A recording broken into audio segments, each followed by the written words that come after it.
kita akan mengucapkan deklarasi firman Tuhan bersama-sama di dalam hitungan yang ketiga.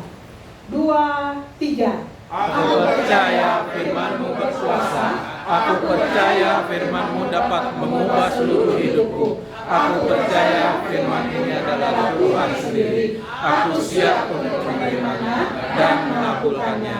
Dalam nama Yesus. Amin. Tuhan Yesus berkati. Selamat duduk kembali. Bapak, Ibu, saudara-saudari yang terkasih di dalam Tuhan. Shalom. Coba lihat kiri kanan, lihat kiri kanan. Kira-kira kita kenal gak ya? Berikan senyum yang terbaik. Senyum anak-anak Tuhan penuh kemuliaan. Sekali lagi kita tepuk tangan yang mulia buat Tuhan kita. Haleluya. Oke, Bapak, Ibu, saudara-saudari yang terkasih di dalam Tuhan. Kalau minggu pertama kemarin kita sudah mendengarkan kebenaran firman Tuhan yang sudah disampaikan secara luar biasa oleh Bapak Gembala kita, Bapak Judas Suryana. Oh iya, hari ini ada kabar luar biasa. Kalau pertanggal 12 kemarin, Bapak Judas Suryana benar-benar sudah diangkat dan ditetapkan oleh GBI ya, bahwa Bapak Judas Suryana adalah Bapak Gembala GBI WTC Cirebon. Ya, kita berdoa hikmat yang daripada Tuhan mengalir ya untuk Pak Yuda. Kita terus topang dalam doa ya Bapak Ibu. Keberhasilan gereja itu bukan karena siapa gembalanya, tapi keberhasilan gereja adalah jemaat semua yang menyadari bahwa kita ada di tempat ini karena panggilan Tuhan. Amin. Amin. Oke, Bapak Ibu, kalau di minggu pertama kemarin Bapak Yuda Suryana sudah menyampaikan firman Tuhan bahwa ada 2 faktor keberhasilan di dalam kehidupan kita. Yaitu yang pertama, faktor siapa? Faktor Tuhan.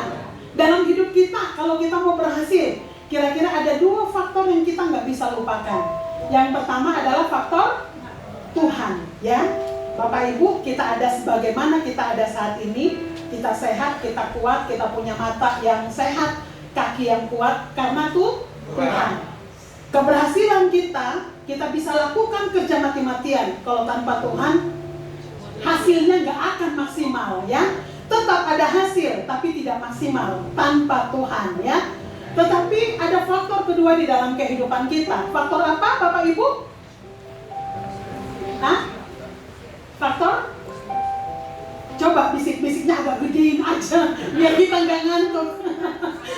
Faktor apa?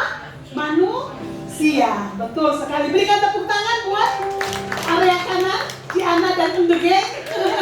Yeay. Oke, hari ini Bapak Ibu memang benar kita akan bicara tentang faktor kita sebagai manusia di dalam kehidupan kita.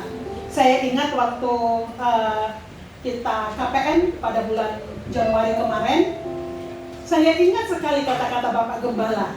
Bapak Gembala mengatakan bahwa selama ini yang selalu ditekankan, yang selalu diceritakan di dalam kehidupan kita untuk keberhasilan WTC ya, kayak keberhasilan WTC ini kita bersyukur WTC itu punya rumah sakit ya. Tepuk tangan mana?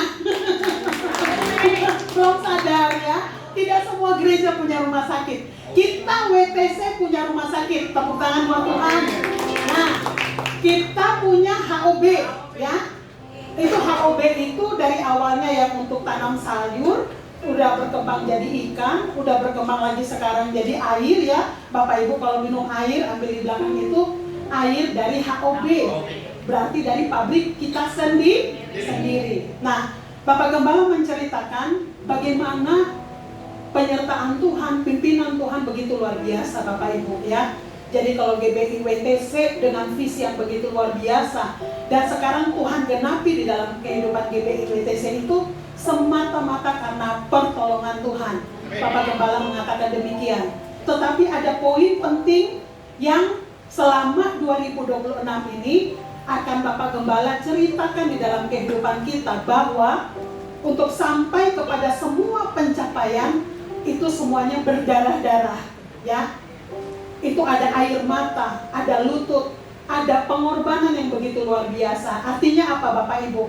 Di dalam kesuksesan GBI WTC itu ada benar luar biasa, tetapi juga ada faktor manusia.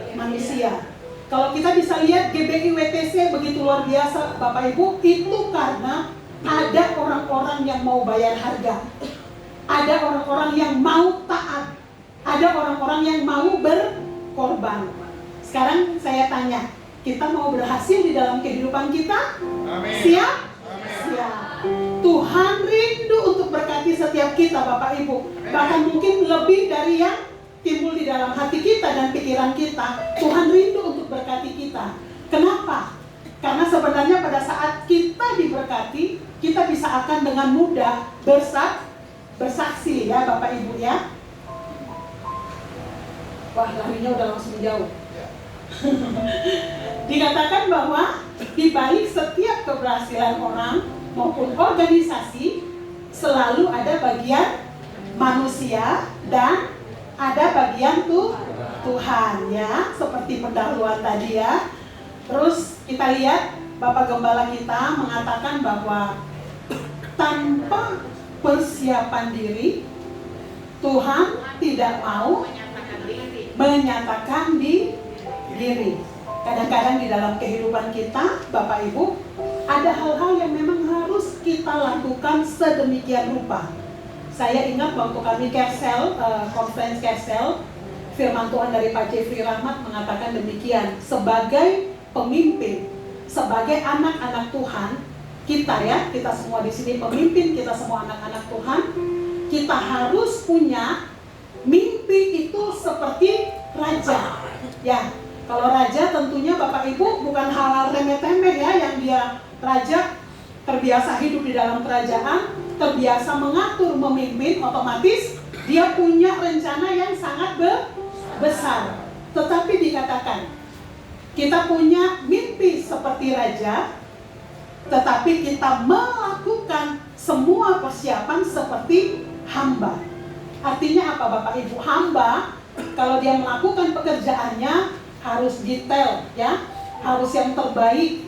Terus manage-nya tuh harus yang sebaik-baiknya ya Bapak Ibu. Jadi di dalam saat yang bersamaan kita boleh punya mimpi yang sangat besar, tetapi saat yang bersamaan juga kita harus melakukan langkah-langkah kecil di dalam kehidupan kita. Saya ingat pepatah mengatakan ya Bapak Ibu yang sering kita dengar, berdoalah seolah-olah besok hari ini hari terakhir kita. Artinya apa? Kalau misalnya hari ini hari terakhir kita Bapak Ibu, ada ketawa-ketawa begini.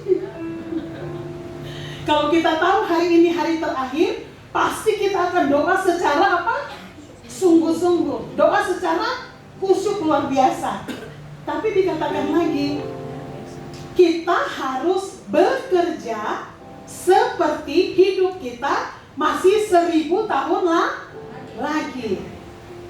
Artinya sama seperti yang tadi dikatakan Pak Jeffrey ya, punya mimpi seperti raja tapi persiapan seperti hamba.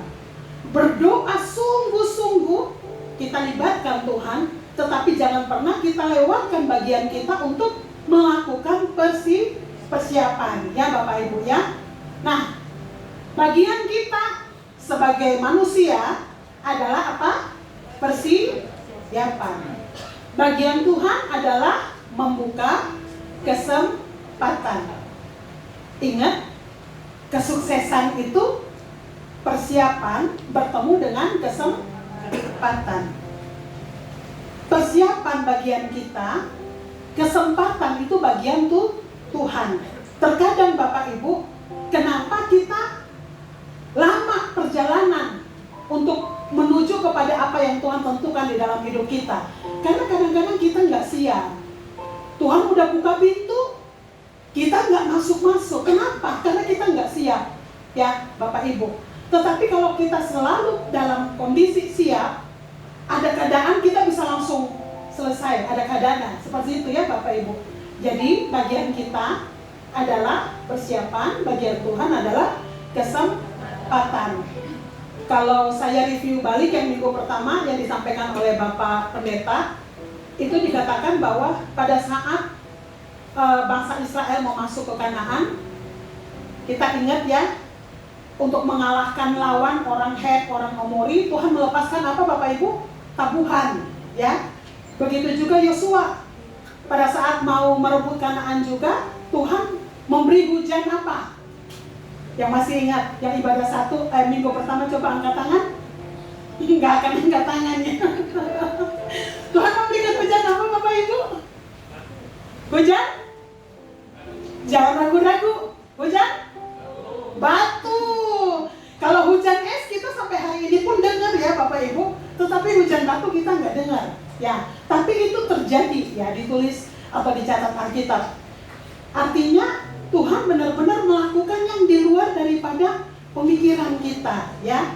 Jadi bangsa Israel tetap berperang untuk merebut tanah Kanaan, tetapi Tuhan memberikan mereka kemenangan luar biasa itu dengan cara Tuhan, yaitu memberikan hujan batu ya.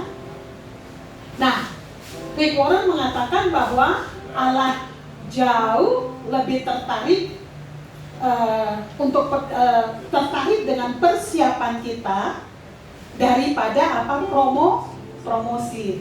Kalau ditanya secara jujur, enak proses atau enak persiapan atau enak promosi? Mana yang promosi lah. Nggak pakai gas ya Pak. Gasnya soalnya ada di depan. Oke. Sebenarnya kita sebagai manusia lebih cenderung itu pengen yang proses, jangan lama-lama lah. Harus kita cepat selesai. Makanya sekarang beredar semua makanan instan ya.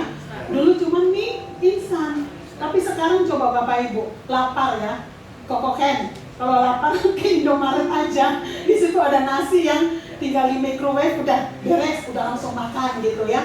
Bahkan sekarang kayak buah, jus, segala macam yang lebih memudahkan untuk kita hidup sehat pun udah ada gitu. Jadi istilahnya karena kecenderungan apa? Manusia kita nggak mau lama ya, nggak mau proses. Soalnya proses itu menyakitkan.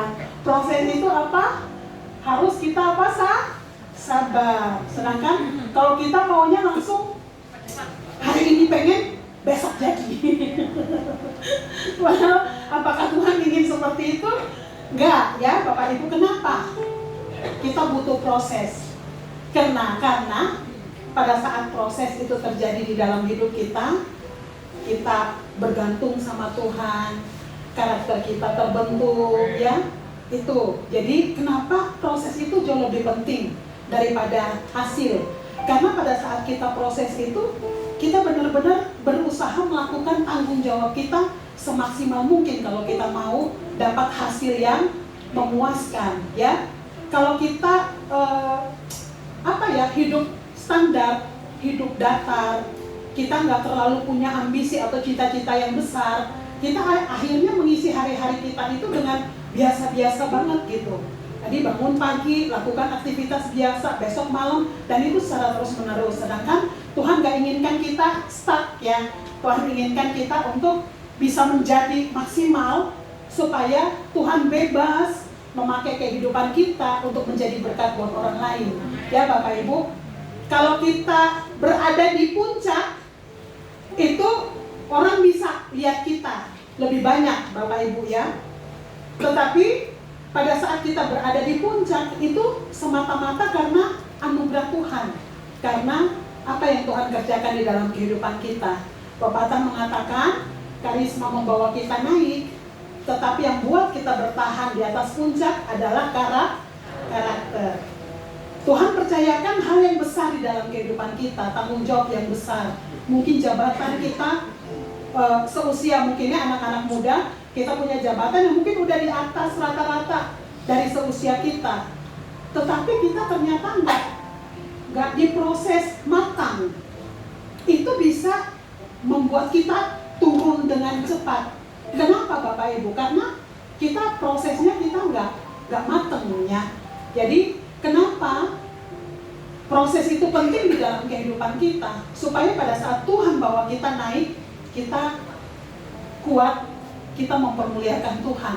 Karena tanpa kita sadar kadang-kadang karakter kita itu bisa menyakiti hati Tuhan, bahkan mungkin tanpa kita sadar bisa membuat orang gak datang ke gereja pendeta Emil aja begitu, misalnya contoh ya, pendeta di depan ngomongnya ya, tapi ya itu ya Bapak Ibu yang jadi paham ya, artinya kita berdoa semaksimal mungkin, tetapi bagian yang harus kita kerjakan harus kita selesaikan ya. Jadi itu dikatakan faktor untuk kita berhasil dalam kehidupan kita, supaya kita bisa menjadi saksi. Ketika kita berhasil dalam setiap aspek hidup, akan semakin mudah bagi kita menjadi saksi dimanapun kita berada. Kenapa Bapak Ibu? Saya kasih contoh, misalnya saya sebagai agent, saya akan jauh lebih dengan orang yang closing terus gitu ya, daripada orang gak closing tapi nasihatin gitu ya. Pada saat Tuhan menolong kita untuk kita berhasil, kita akan lebih mudah untuk menyaksikan siapa Tuhan di dalam kehidupan kita. Kenapa? Karena pada saat dia tanya pasti kita akan, oh iya puji Tuhan, ini karena Tuhan begini-begini. Jadi dari situ pun lewat kehidupan kita sehari-hari, Tuhan, orang bisa tertarik ya, untuk kita bisa istilahnya dengan mudah menyampaikan istilahnya kesaksian kita. Tapi Bapak Ibu, kita harus sadar bahwa memang kita istilahnya manusia yang gak sempurna, kita punya keterbatasan, tetapi jangan biarkan keterbatasan kita, kelemahan kita menarik kita keluar daripada rencana Tuhan. Pada saat kita sadar bahwa kita terbatas, kita belum mampu lakukan kebenaran firman Tuhan, yang harus kita lakukan, datang kepada sumber hidup, datang kepada Tuhan, kita berserah, dan Tuhan akan berikan kita kekuatan yang luar biasa untuk kita hidup setelah melakukan firman Tuhan. Amin. Nah, kita masuk ke dalam poin, apa yang menjadi bagian kita supaya rencana Tuhan berhasil. Ya, kalau faktor Tuhan tadi udah ya, sekarang faktor kita.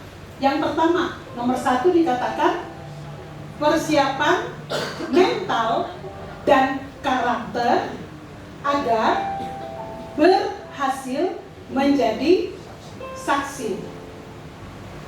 Bapak Ibu, waktu saya sedang mempersiapkan kebenaran firman Tuhan ini, saya tuh diingatkan kembali tentang pada saat penyaringan untuk pasukan Gideon 300 ya.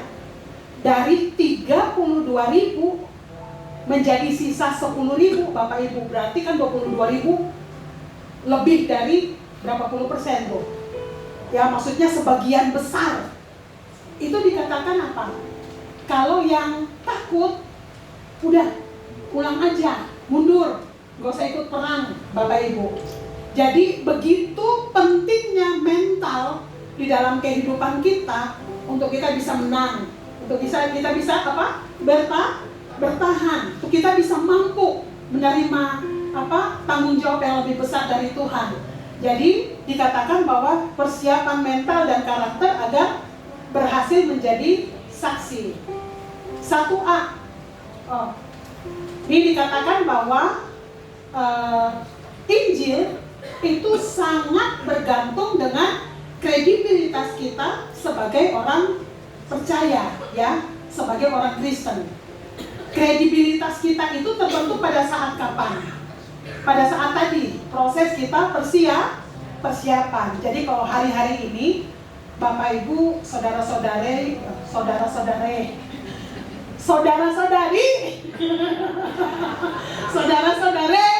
kalau yang gak ngantuk tuh ketawa. Kalau yang ngantuk kaget minimal ya. Ya, jadi kredibilitas kita sebagai anak-anak Tuhan tuh terbentuk pada saat kapan?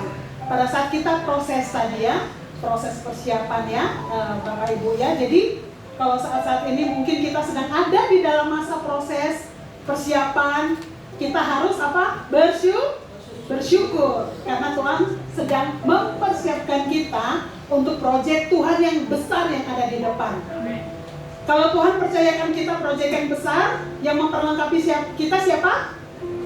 Tuhan. Yang menolong kita untuk bisa menyelesaikan siapa? Tuhan. Jadi apapun yang kita butuhkan untuk proyek Tuhan itu bisa selesai, Tuhan akan cukupkan.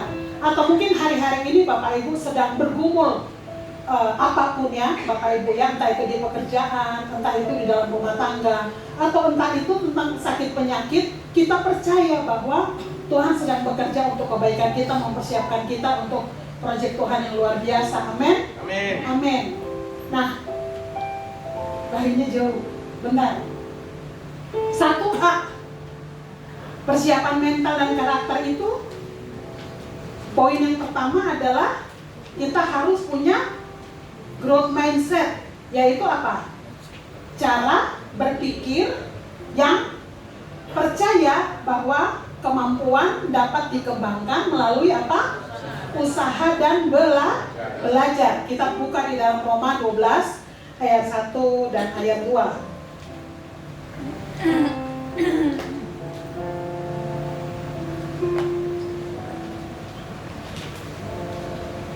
Roma 12 ayat 1 dan ayat 2. Bapak Ibu bisa lihat ke depan, bisa baca bersama-sama. 2, 3.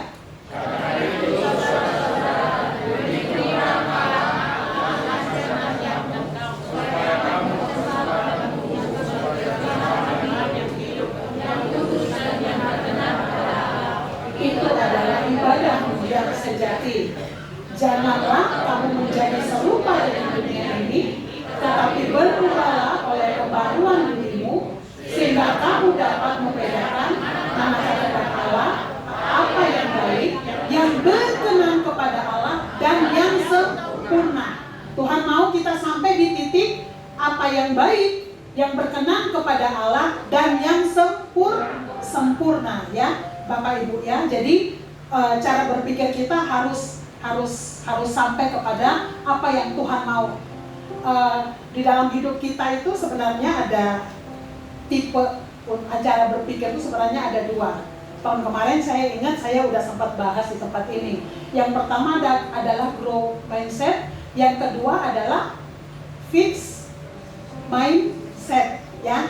Jadi kalau orang growth itu Bapak Ibu, dia melihat masalah, dia tetap lihat bahwa ada peluang, ada hal baik, ada hal positif, ada hal yang luar biasa. Bahkan di dalam masalah yang besar sekalipun, orang growth itu bisa melihat bahwa dia akan melihat mujizat yang besar ya.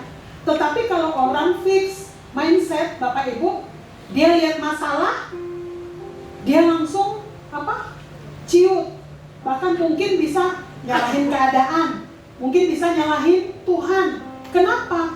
Karena dia tidak melihat dari cara berpikirnya firman Tuhan ya. Coba Bapak Ibu kita lihat ada perbedaan ya.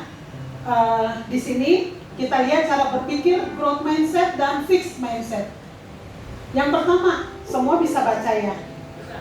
Saat menghadapi masalah, kalau orang growth mindset itu dia lihat masalah sebagai apa?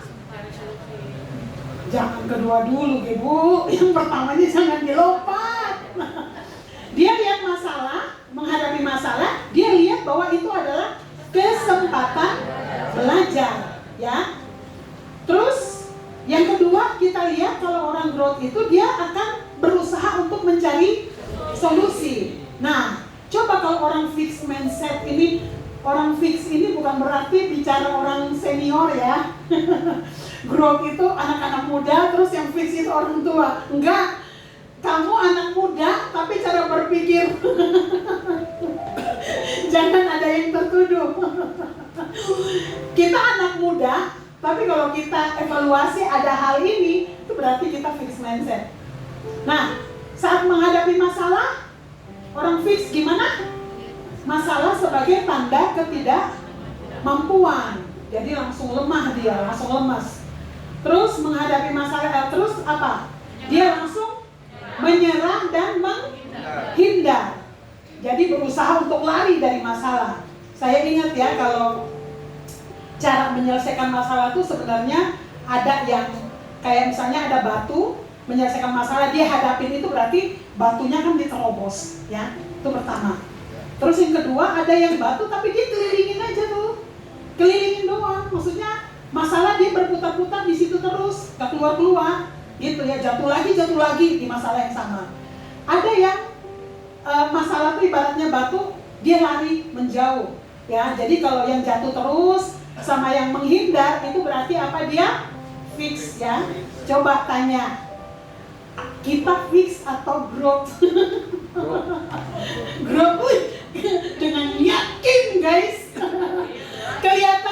kelihatan growth atau fix itu bukan saat sekarang, tapi saat kita hadapin apa masalah. Bahkan termasuk saya. Nah, kedua, saat menghadapi tekanan. Orang growth yang pertama apa? Melihat apa? Tantangan untuk membentuk karakter. Jadi pada saat dia menghadapi tekanan itu, dia sadar bahwa Tuhan ini lagi ajarin saya apa ya, gitu ya. Terus dia fokus itu pada proses ya. Jadi istilahnya dia tetap menikmati proses walaupun mungkin gak enak, gak nyaman, mungkin lama, seperti itu. Nah, kalau orang fix dikatakan tekanan itu sebagai apa? Ancaman. Orang kalau udah lihat masalah sebagai ancaman, Bapak Ibu, udahlah, selesai sudah. Sama kayak tadi yang 32.000 tinggal 10.000 itu. Jadi 22.000 itu lari karena takut ya. Terus cenderung stres dan berhenti apa? Mencoba. Nah, terus ketika ada kritik, kalau growth menerima sebagai masukan untuk berkembang ya. Nah, terus kalau yang fix gimana? Menerima sebagai serangan pribadi. Contoh, misalnya saya khotbah, terus ada masukan, Kamil tuh tadi khotbah tuh kayaknya pengulangan kata ini terlalu sering banget misalnya. Nah, kalau saya berpikir growth Bapak Ibu, saya akan dengar videonya lagi, terus saya cari, oh ya pengulangan yang mana ya, pengulangan yang mana ya, itu kalau growth ya. Tapi kalau saya fix mindset, saya misalnya Om Jari nih kayaknya ada sentimen nih sama saya. Jadi kayaknya mau melemahkan saya nih, jadi ngomongnya seperti itu. Itu kalau fix, artinya masukan itu dia terima sebagai apa? Ancaman. Dia terima sebagai serangan ke pribadi. Padahal mungkin karena dianya mau supaya lain kali sayanya lebih baik, makanya masukan itu ada ya. Nah, terus kalau orang growth itu dia akan bedakan kritiknya destruktif atau konstruktif. Destruktif itu artinya tuh melemahkan Bapak Ibu. Misalnya ngomong tuh nyerang pribadi ya. Contoh misalnya orang yang istilahnya kalau orang yang growth itu dia bisa bedakan. Kalau orang ngomong kritik tanpa solusi atau misalnya menyerang pribadi, itu bisa ada. Kalau udah terbiasa berpikir secara growth itu kita bisa bedakan ya. Nah, terus kalau orang fix gimana? Menolak, marah, defensif. Bahkan dia berusaha nyari waktu nih. Gua harus jelaskan sama anak bahwa gua nggak seperti itu. Pokoknya berusaha untuk istilahnya berusaha untuk bela diri ya. Nah, itu orang yang fix ya. Nah, kira-kira kita ada di mana? Di fix apa di growth ini? Jemaat PTC Cilegon adanya di mana? Wih, tepuk tangan dong buat diri sendiri. Oke. Nah, terus kalau fokus Bapak Ibu, kalau growth itu dia fokusnya kepada apa? Belajar, proses, perkembangan. Kalau fix dia takut gagal dan menjaga citra diri. Contohnya Bapak Ibu ya. Contoh misalnya ini saya kasih contoh. Misalnya kita dikasih kesempatan untuk WL, contoh ya. Ternyata pada saat WL tidak berjalan seperti yang sebagaimana harusnya. Namanya juga orang baru pertama kali tampil ya, di depan juga semua butuh proses ya. Nah, tapi dia merasa udah selesai itu. Maksudnya dia merasa emang saya nggak bisa kok gitu. Jadi kalau orang fix itu dia akan takut, dia akan nggak mau lagi untuk dijadwalin ya. Tapi kalau orang growth gimana Bapak Ibu? Dia belajar, dia mau terus proses. Karena percaya bahwa perkembangan itu ada. Yang penting kita mau belajar. Nah, hari ini kita belajar dari seorang tokoh yang luar biasa Bapak Ibu ya. Dikatakan ketika kepemimpinan turun dari langit. Jadi ini kejadiannya sekitar 2009-2010 ya, untuk Japan Airlines ini, Bapak Ibu. Siapa yang lahir tahun 2009? Coba angkat tangan. Itu ada di belakang. Yang benar. Gak terima. Kalau lahir 2008-2009 di bawah di youth. Nah, Bapak Ibu, jadi ini perusahaan yang besar, yang terkenal ya. Kalau orang yang sering ke luar negeri pasti tahu banget yang Japan Airlines ini. Kalau kayak pagi tadi saya cerita, kalau dulu waktu masih kuliah itu kan saya sering kayak misalnya pulang Kupang pada saat praktek pelayanan waktu masih kuliah itu sering juga naik pesawat. Kalau di Indonesia itu kan kalau Garuda itu kan identiknya dengan high class ya. Terus kalau Lion identiknya dengan apa? Ekonomi. Jadi kalau kok jadi ini bukan menjelekan ya, tapi real. Kalau kita Lion itu bisa penundaan sampai berjam-jam loh. Itu saya pernah ngalamin ya. Nah, itu identiknya dengan apa?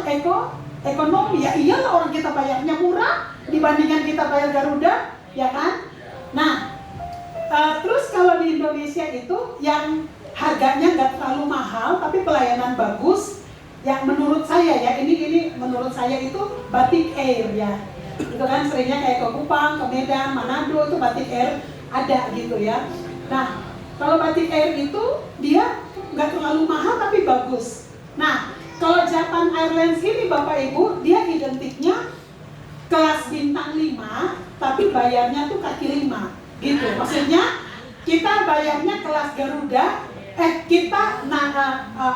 pelayanannya itu seperti kelasnya Garuda, tetapi bayarnya tuh kayak kita bayar ekonomi ya, airline kayak gitulah. Jadi sebenarnya ini perusahaan yang besar, yang terkenal, yang luar biasa ya. 2000 kita lihat Bapak Ibu, maskapai ini hampir bangkrut, utang menumpuk. Ini kita lagi belajar tentang growth mindset ya, pribadi. Ribuan pekerjaan terancam. Lalu CEO-nya melakukan hal yang dalam tanda kutip bodoh ya, menurut dunia, tapi justru menyelamatkan semuanya. Tahun 2009, Japan Airlines ini berada di titik terendah. Kenapa? Karena utang menggunung, kepercayaan publik runtuh, moral karyawan hancur. Jadi kalau satu keputusan salah, berarti hari ini kita nggak dengar, ya. Tapi hari ini dia masih ada ya, bahkan dia luar biasa banget.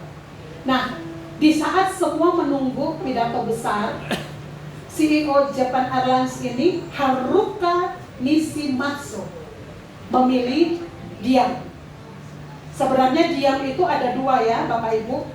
Diam karena berpikir untuk solusi, atau diam karena menghindar dari masalah ya. Tapi Haruka Nishimatsu ini memilih diam untuk berpikir, untuk menyelesaikan masalah. Jadi bukan untuk kabur, tapi untuk bertindak. Kalau dia kabur berarti dia fixed mindset.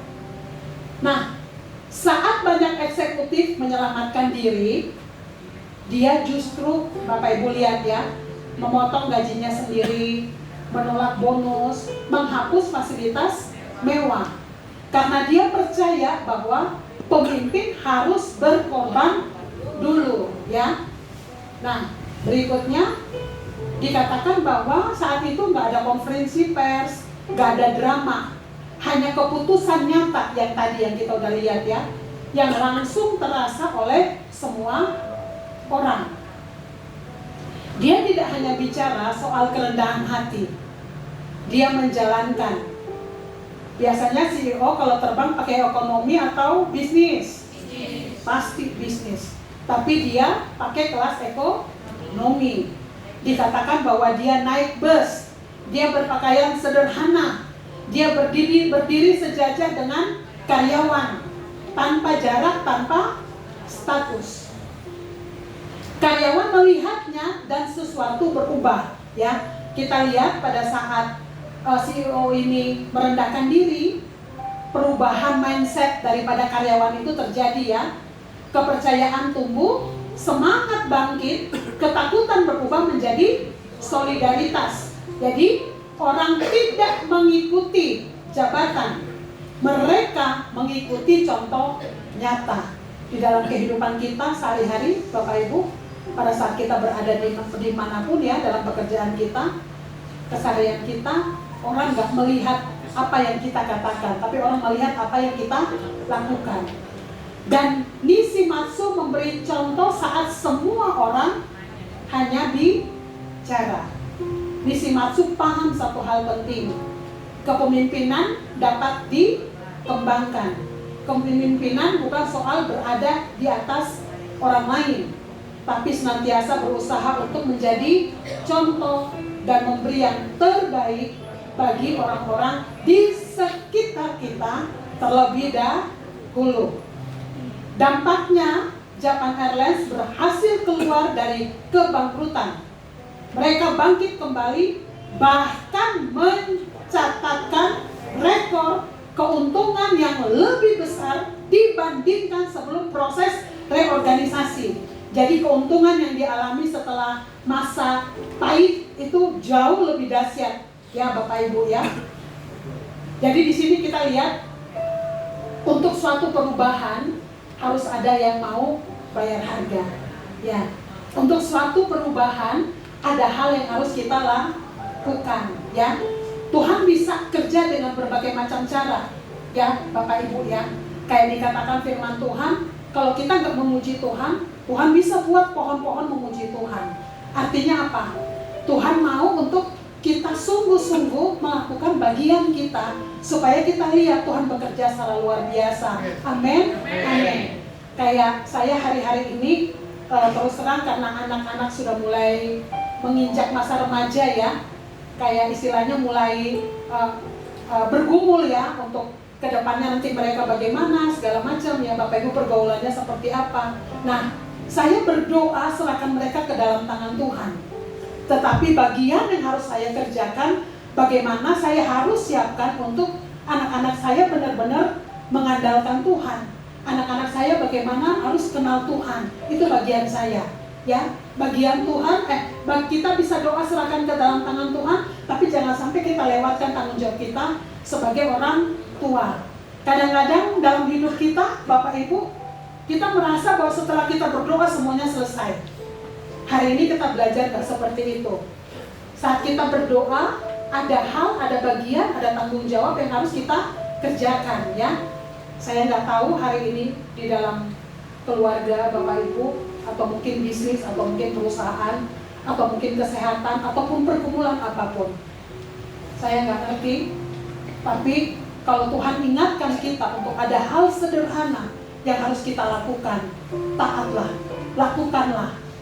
Walaupun terlihat kecil, tetapi pada saat kita taat melakukan hal-hal yang kecil, Tuhan akan mempercayakan perkara-perkara yang besar. Kita belajar untuk tidak fokus kepada pintu yang tertutup, tapi kita belajar fokus kepada Tuhan, sehingga pintu yang tertutup itu urusan Tuhan, tapi Tuhan bisa buka 1000 pintu yang lain untuk memberkati kehidupan kita. Amin. Amin. Artinya apa yang sedang Tuhan percayakan di dalam kehidupan kita yang mungkin terlihat sederhana, kelola, lakukan sebaik mungkin, dan kita melihat Tuhan bekerja secara luar biasa dalam kehidupan kita. Amin. Amin. Yang kedua, untuk mental dan karakter kita bisa berhasil menjadi saksi, dikatakan bahwa kita harus resilience ya, artinya ketahanan seseorang dalam menghadapi kesulitan dan tantangan hidup ya. Di dalam Yakobus 1 ayat 1 sampai 4, kakak kita nggak usah buka, nanti kita baca aja di terjemahan yang baru. Jadi resilience ini dikatakan Bapak Ibu bahwa tidak tekanan itu atau masalah itu sebenarnya akan memunculkan hal yang maksimal dari dalam kehidupan kita.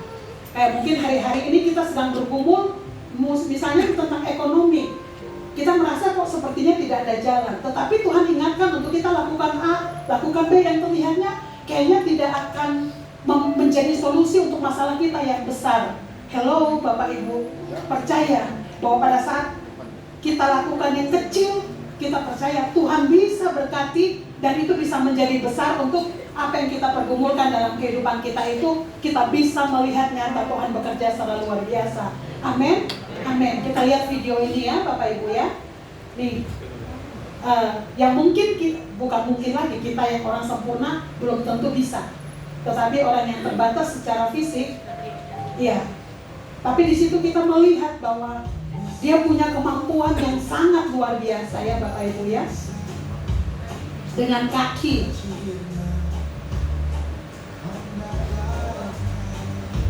Tuh.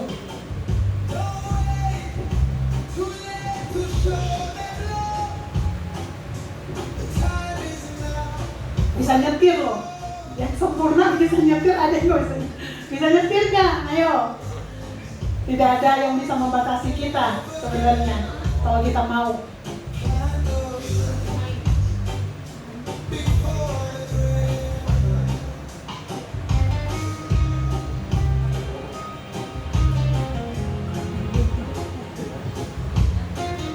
Mahir pakai kaki tuh.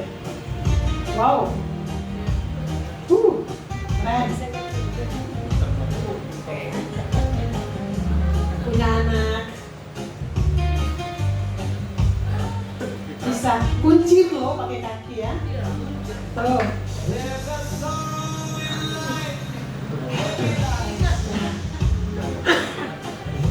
Bisa pakai anaknya sepatu ya. Kita lihat ya Bapak Ibu, tekanan apapun tuh sebenarnya tidak bisa membatasi kita. Kenapa? Karena sebenarnya bisa ada kemampuan yang keluar jauh lebih dari yang sebelum kita pikirin. Mungkin sebelum ada tekanan, sebelum ada masalah, kita biasa-biasa aja. Tetapi pada saat ada masalah, kita berpikir mulai kira-kira apa yang harus kita lakukan, apa yang harus kita buat supaya istilahnya bisa keluar dari masalah ya Bapak Ibu ya. Saya percaya bahwa setiap kita, Tuhan tuh sebenarnya udah anugerahkan jalan keluar. Itu dari dalam hidup kita Bapak Ibu. Kita pernah ingat janda di Sarfat ditinggal mati oleh suaminya, dan dia cuma hanya punya buli-buli minyak. Tapi dari buli-buli di dalam rumah itu, masalah hutangnya, masalah kebutuhannya, semua itu bisa terselesaikan. Artinya hal sederhana di dalam kehidupan kita jangan kita sepelekan. Karena kalau kita berjalan, kita serahkan kepada Tuhan, itu menjadi pintu mujizat yang besar dalam hidup kita. Amin. Amin. Di dalam Yakobus 1 ayat 4, ini terjemahannya ya, firman Allah yang hidup ya. Dia bahasanya lebih ke sehari-hari. Dikatakan, sebab itu biarkanlah kesabaran saudara tumbuh dan jangan melarikan diri dari persoalan yang saudara hadapi.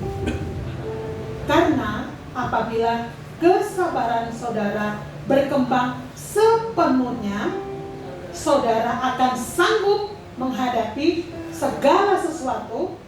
Saudara akan berwatak kuat, tadi ya, mental kuat, tanpa celah atau kekurangan suatu apapun. Amin. Amin ya Bapak Ibu. Jadi dengan kita punya pemikiran yang lebih terbuka, dan kalau tekanan resilience ini Bapak Ibu, itu sebenarnya ketahanan kita itu tuh sebenarnya sedang menguji apa yang ada di dalam diri kita ya. Pada saat kita berjalan dengan firman Tuhan, kita ingat bahwa dalam segala perkara Tuhan mengerjakan untuk kebaikan kita. Roma 8 ayat Roma 28 itu akan membuat kita lebih kuat ya Bapak Ibu ya. Jadi tidak ada yang perlu harus kita tangisin, kita nangis berlarut-larut Bapak Ibu. Kecewa boleh, tapi tinggal dalam kekecewaan nggak boleh ya. Karena kita punya Tuhan yang luar biasa. Terus kita harus ingat firman Tuhan dalam 1 Korintus 10 ayat 13 mengatakan bahwa pencobaan-pencobaan yang kita alami adalah pencobaan-pencobaan yang biasa. Karena Tuhan setia, saat kita dicobai, Tuhan kasih kita jalan Kenapa seringkali kita gagal, Bapak Ibu? Karena seringkali kita gagal karena kita nggak sampai di puncak kemana Tuhan mau bawa kita udah mundur. Ya, biasanya seperti itu. Bahkan mungkin proses kita akan jauh lebih panjang kalau pada saat kita mau mencari jalan keluar tuh dengan caranya kita, gitu ya. Masalah harus kita selesaikan, prosesnya harus kita jalani, tapi karena kita nggak sabar, kita nggak kuat, akhirnya kita mencari solusi dengan cara kita. Sedangkan pada saat kita mencari solusi dengan cara kita, sebenarnya kita sedang menimbulkan masalah baru lagi di dalam kehidupan kita. Dan saya berdoa kita tidak seperti itu. Saat ada masalah, kita tahu bahwa itu peluang kita melihat mujizat Tuhan dalam hidup kita. Siapa yang mau terima mujizat dalam hidup? Kalau kita semua mau terima mujizat, kita semua harus siap terima masalah. Karena mujizat itu terjadi kalau ada masalah, ya. Amin. Amin. Nah, ketiga, dikatakan untuk kita bisa punya mental dan karakter yang kuat untuk menjadi saksi. Yang ketiga dikatakan bahwa kita harus disiplin dan konsisten. Kenapa? Karena kita kedisiplin itu adalah kemampuan untuk melakukan hal-hal penting secara rutin meskipun tidak sedang termotivasi. 1 Korintus 9 ayat 27 itu bicara tentang olahragawan, ya. Dia harus benar-benar melakukan secara rutin, ya. Nah, sekarang saya tanya, hal-hal penting di dalam hidup kita apa aja contohnya? Hal penting yang butuh kita harus disiplin setiap hari. Kalau makan kan ya,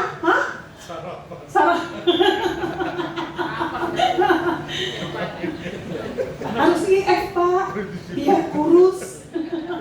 Kalau IF itu skip sarapan. Hal penting di dalam hidup kita yang harus kita lakukan sehari-hari apa? Apa? Bangun pagi, berdoa, terus apa? SMA. Wih, Cana hari ini keren. Iya, kalau kita mau kuat otot rohani, kita harus berdoa dan kita harus baca Alkitab. Kadang-kadang mood lagi pengen doa, doa bisa berjam-jam. Tapi kalau lagi nggak mood, nggak doa gitu. Nah, itu nggak disiplin itu. Terus misalnya untuk baca Alkitab SMA, sebenarnya kalau kita rutin, rajin ya baca Alkitab itu, kadang-kadang kayak dalam satu hari itu, dalam ayat-ayat itu banyak banget yang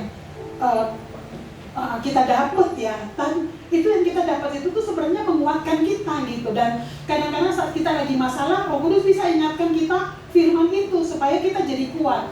Lah gimana Roh Kudus mau ingatkan firman, orang bacanya juga kagak. Yang diingatkan malah nonton reels yang ngeri-ngeri, yang pembunuhan, yang KDRT. Loh gimana mau ada jalan keluar? Karena yang kita lihat, yang kita tonton sehari-hari itu hal-hal yang gak membangun iman, ya. Kita harus disiplin untuk membangun disiplin dalam kehidupan kita. Yang penting lagi, olahraga, makan sehat, ya. Itu penting, ya, olahraga. Siapa yang di sini rajin olahraga? Bapak Dram takut di-spill lagi, ya. Udah IF 1 aja, IF 2 mah kita nggak usah ngomong-ngomong gitu. Soal disiplin olahraga, Bapak Ibu, saya punya cerita yang lucu. Ini suami saya. Jadi waktu tahun kemarin 2025 saya ingat banget. Dia ada sekitar seminggu apa 2 minggu tuh. Tiap pagi tuh selalu bangun pagi jalan gitu, ya. Terus dia ajak saya sekali 2 kali, saya nggak mau. Nah, tapi abis itu saya mau. Oh iya enak juga ya kalau jalan pagi itu.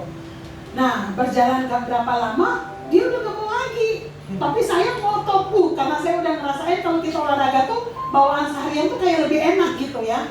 Lebih enak. Jadi saya tetap, ya udah, karena harus ngantar anak segala kan berarti harus lebih pagi tuh bangun buat jalan. Sekitar jam 4-an, jam 4 lebih saya udah jalan, jam 4 lebih 10 kayak gitu. Cuman lama-lama saya jadi takut. Karena jalannya sepi gitu ya, sendiri, nggak ada suami saya gitu. Akhirnya saya ngajak, sampai sekarang udah nggak mau lagi. Nggak disiplin. Kita harus rajin olahraga ya, supaya nanti saat kita usia Tuhan kasih umur panjang, kita tetap kuat. Amin. Amin. Jadi disiplin itu sebenarnya hasilnya tuh nggak instan. Hasilnya kita nggak lihat hari ini. Orang yang rajin olahraga itu nggak terlihat sekarang, masih lagi muda. Saat kapan? Nanti. Tua ya, senior. Nggak ada yang tersinggung kan? Oke. Disiplin dan konsisten, baik itu bangun kehidupan kita secara kerohanian dan juga kehidupan kita jasmani ya. Dikatakan bahwa kalau kita disiplin, itu akan menolong kita melakukan hal-hal yang kayaknya itu kalau kita nggak disiplin, kita nggak bisa lakukan. Tapi saat kita disiplin, itu kita bisa lakukan. Kayak contoh orang angkat beban ya, sekali 2 sekilo, Ciana tuh nge-gymnya. 1 kilo, 2 kilo, kosongin nge-gymnya. 5 kilo, 10 kilo, 15 kilo. Nah, misalnya Pak Minting yang gak pernah nge-gym, nggak masa iya datang mau ngambil langsung 15 kilo, nggak bisa. Ya, artinya Bapak Ibu, kita bisa melakukan hal-hal yang luar biasa. Itu harus disiplin melakukan hal-hal yang biasa ya. Oke. Nah, motivasi membuat orang bergerak, tetapi untuk mempertahankan pergerakan dibutuhkan apa? Disiplin. Contoh nih, rajin ibadah, kalau ditelepon dulu, dimotivasi ketua kasir dulu. WTC Cilegon nggak ada, amin.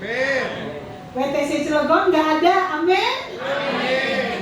Jadi disiplin setiap hari Minggu sebelum kearisan dulu harus. Kadang di arisan mah ada ibadah juga ya, jadi itu nggak apa-apa lah. Nah terus, nah kita lihat nih ya, orang disiplin dengan orang yang butuh motivasi baru lakukan. Nih, dikatakan kecepatan tidak selalu menang, konsistensi lah yang menentukan. Kita lihat ini perlombaan ya. Perlombaan apa nih? Kura-kura dan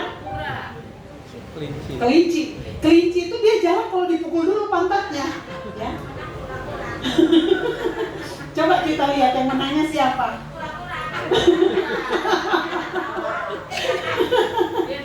Ya, kenapa kura-kura yang menang? Padahal kalau lihat sekilas dia pasti kalah, karena kan kelinci 3 langkah juga udah di finish tuh. Tapi si kelinci itu harus dipukul pantatnya dulu, baru dia mau jalan. Udah gak dipukul tuh dia di tengah aja bermandek gak mau jalan, ya. Jangan, kita jangan kayak gitu, harus dimotivasi dulu baru gerak, jangan. Di sini nggak ada ya. Oke, nah kita lihat lagi nih. Motivasi itu sementara, tapi disiplin hasilnya permanen ya. Kita lihat ya, kalau orang muda dengan yang udah senior lari, yang menangnya menurut Bapak Ibu siapa? Hah? Yakin? Nih kita lihat di videonya ya.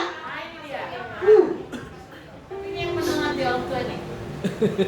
Yang senior tuh dia larinya konsisten, santai, jadi nggak ngotot. Pokoknya itu Pak Sutio. Orangnya lagi nggak ada loh, Ci. Nah, iya. Nah, iya, itu anak muda tadi yang pertama larinya kenceng banget. Sampai kos-kosan. Nah, ya, Bapak Ibu ya. Artinya apa Bapak Ibu? Disiplin itu jauh lebih penting ya. Kalau kita harus dimotivasi dulu, nggak setiap saat kita bisa dimotivasi, karena semua orang juga punya pergumulan, masalah masing-masing ya, gitu. Jadi istilahnya kita harus berusaha untuk bisa motivasi diri sendiri supaya kita bisa disiplin. Kita bisa disiplin karena apa Bapak Ibu? Sebenarnya kita bisa disiplin karena kita ada tujuan, kita ada target, kita ada yang mau kita capai ya. Contoh misalnya saya dalam bekerja, saya pengen nih misalnya untuk closing dalam tahun ini gede misalnya. Nah, dengan saya mau closing gede, otomatis saya kerjanya juga gak santai-santai. Tetapi saya harus berusaha untuk lagi mood, gak mood, saya harus kuat, harus disiplin gitu untuk capai apa yang saya ingin atau capai di dalam kehidupan saya ya. Jadi disiplin itu harus ada target Bapak Ibu. Bapak Ibu harus punya rencana, harus punya tujuan yang jelas supaya step untuk menghadapinya itu bisa lebih mudah ya. Nah ini kalau orang nunggu mood itu Bapak Ibu nih lihat ya.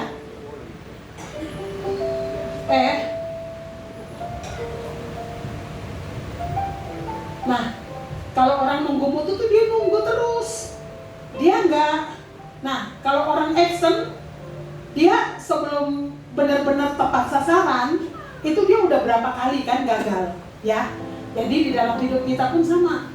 Kita harus belajar untuk tetap melakukan hal yang penting sekalipun mungkin kita lagi kurang motivasi atau kita lagi nggak mood, tapi kita konsisten harus lakukan karena kita tahu itu hal yang penting di dalam kehidupan kita. Poin yang terakhir, hal yang keempat, kita harus integritas dan kejujuran. Kita harus membangun reputasi sebagai pribadi yang dapat dipercaya. Bicara integritas, Bapak Ibu, itu kita harus bicara transparan. Jadi, apa yang saya pikir, apa yang saya ucapkan, dan apa yang saya lakukan harus sama. Jujur itu artinya kita membicarakan atau yang kita utarakan ya kenyataan yang sebenarnya. Jadi kita nggak buat-buat ya Bapak Ibu ya. Nah, di dalam integritas dan kejujuran sebenarnya di situ akan terlihat sangat luar biasa Bapak Ibu. Kalau orang lihat, oh dia orangnya berintegritas, kayaknya kalau berhubungan sama dia kita nggak bisa loh neko-neko misalnya, itu kita udah bisa langsung di-plot orang. Tetapi kalau kita kompromi, kalau kita istilahnya pernah untuk istilahnya lakukan hal-hal yang gak seharusnya Bapak Ibu, seperti yang firman Tuhan ajarkan, kita gampang banget dicap, kita gak punya integritas. Gimana kita mau membicarakan Tuhan kalau kita gak dipercaya ya. Kita belajar, kita berdoa sama Tuhan, Tuhan menolong kita untuk kita bisa jadi pribadi yang bisa dipercaya. Dikatakan bahwa pada saat kita punya integritas, itu dia jauh lebih baik daripada 1000 khotbah. Saya misalnya khotbah di sini berapi-api luar biasa, tapi ternyata di dalam keseharian saya nggak didapat integritas. Saya mempermalukan nama Tuhan. Kiranya Tuhan tolong kita, kuatkan kita, mampukan kita di dalam segala keadaan kita punya integritas ya Bapak Ibu, supaya kita bisa dengan mudah menyampaikan firman Tuhan atau menginjili orang ya. Ini poin yang nanti akan dibahas di minggu berikutnya. Dikatakan persiapan, pengetahuan dan kompetensi untuk menunjang keberhasilan. Poin yang pertama yang hari ini kita belajar bersama-sama Bapak Ibu, Tuhan bisa melakukan 1001 macam cara untuk memberkati kita, untuk buat kita berhasil. Tetapi Tuhan mau apa yang menjadi bagian kita, tanggung jawab kita harus lakukan semaksimal mungkin. Ya, saya percaya Tuhan hadir di tempat ini. Tuhan sedang berbicara untuk Bapak Ibu. Saya nggak tahu, mungkin ada hal kecil apa yang Tuhan ingatkan untuk kita lakukan. Mari kita lakukan di dalam kehidupan kita dan biarlah kita lihat pekerjaan Tuhan yang luar biasa melalui hidup kita. Amin. Amin. Saya undang untuk kita bangkit berdiri. Kita angkat pujian.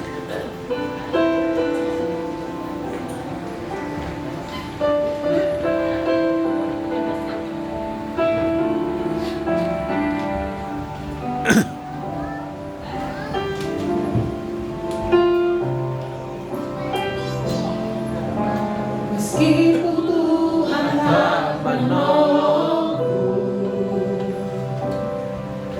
meskipun duri dalam dagingku,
kepada Engkau ya Bapa, dan tidak membatasi Engkau bekerja melalui kehidupan kami. Bapak Ibu, saudara-saudari yang terkasih di dalam Tuhan, mungkin saat-saat ini Bapak Ibu sedang bergumul, ada masalah besar yang mungkin sedang dihadapi Bapak Ibu. Mungkin untuk diri sendiri, keluarga, ataupun mungkin pekerjaan, atau mungkin perusahaan di mana Bapak Ibu sedang bekerja pada saat ini, atau mungkin di tengah-tengah kehidupan keluarga besar. Bapak Ibu, kalau siang hari ini kita mendengar bahwa Tuhan bisa melakukan mukjizat dengan berbagai macam cara tanpa campur tangan kita. Tetapi Tuhan juga inginkan kita melakukan bagian kita semaksimal mungkin untuk menghadirkan kerajaan Allah, menghadirkan kuasa Allah. Mungkin sekeliling kita sedang membutuhkan keteladanan, mungkin sekeliling kita sedang membutuhkan teladan di dalam hidup kita. Mari kita sadar sesadar-sadarnya, kalau kita merasa kita masih tidak mampu, tidak kuat, biarlah siang hari ini ada kekuatan daripada Roh Kudus mengalir di dalam hati Bapak Ibu, menguatkan mental, membangun karakter, membangun disiplin, kekuatan, kemampuan untuk kita bisa tampil seperti apa yang Tuhan mau, dan segala yang kita butuhkan akan Tuhan cukupkan di dalam nama Tuhan Yesus Kristus. Kalau Tuhan yang memanggil, Tuhan yang mengutus, Tuhan yang memperlengkapi, Tuhan yang membekali setiap kita. Biarlah kita datang kepada Tuhan. Kalau ada hal yang Tuhan ingatkan untuk harus kita lakukan, sekecil apapun, sesederhana apapun, mari kita mengambil keputusan untuk taat, kita lakukan, dan biarlah nama Tuhan dipermuliakan melalui kehidupan kita. Tuhan Yesus terus bekerja di dalam hati kami. Biarlah kami semakin peka dengan rencana dan kehendak-Mu di dalam hidup kami, Tuhan. Tuhan ajar kami untuk kami benar-benar tidak membatasi Engkau bekerja di dalam hidup kami. Tuhan, kami serahkan semua pergumulan, permasalahan apapun saat ini, Tuhan. Kami mau memiliki pemikiran yang growth mindset di hadapan-Mu, Tuhan. Dengan adanya masalah, pintu mujizat itu semakin besar di dalam kehidupan kami. Kami akan melihat kuasa-Mu bekerja secara dahsyat dan luar biasa, Tuhan. Terima kasih Tuhan, terima kasih. Sungguh kami bersyukur Roh Kudus-Mu terus berbicara dalam kehidupan setiap kami anak-anak-Mu, Tuhan, sehingga kami pulang dengan kekuatan yang baru, dengan damai sejahtera, dengan sukacita. Kami pulang dengan berkemenangan di dalam nama Tuhan Yesus Kristus, Tuhan. Kami siap Tuhan menerima berkat yang terbaik daripada Engkau ya Bapa, berkat yang terbaik daripada Allah Bapa, penyertaan Tuhan Yesus Kristus, dan persekutuan dengan Allah Roh Kudus nyata memimpin, menuntun kehidupan kami anak-anak-Mu. Kami tetap berjalan dalam kebenaran firman-Mu. Kami mengalami mujizat dan kuasa-Mu di dalam kehidupan kami. Kami mau katakan dengan iman, dengan masalah yang kami hadapi ini, Tuhan akan memancarkan kuasa-Mu, Tuhan, di dalam kehidupan kami. Orang akan melihat siapa Allah yang benar di dalam hidup kami, Tuhan. Allah yang berkuasa menciptakan langit dan bumi. Allah yang sanggup melakukan segala perkara dengan cara dan kuasa-Mu, Tuhan. Terima kasih Tuhan, kami menerima berkat dan daripada Engkau Bapa, di dalam nama Tuhan Yesus Kristus. Kita yang sudah menerima berkat terbaik sama-sama katakan amin.